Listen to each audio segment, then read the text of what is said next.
Hey there everyone, welcome to another tech video. Today we are going to dive into a common problem that many server administrators face when dealing with multiple domain names and firewalls. So, here's the deal.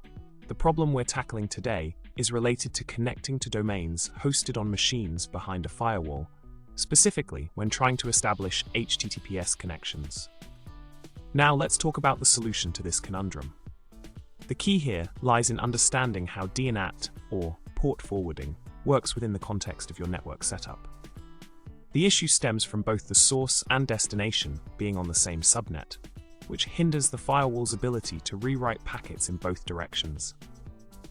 To work around this limitation, enabling NAT reflection or similar functionality depending on your firewall can help by rewriting the source IP address.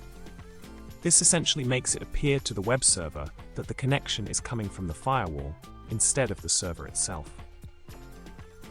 In conclusion, to ensure seamless communication between your Spring Boot backend and domains behind the firewall, considering implementing NAT reflection or similar mechanisms on your firewall.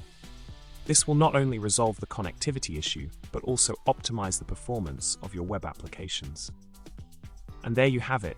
A simple yet effective solution to a common challenge in server configurations. Thanks for tuning in, and remember to subscribe, like, and comment with your thoughts. We always enjoy hearing from our viewers.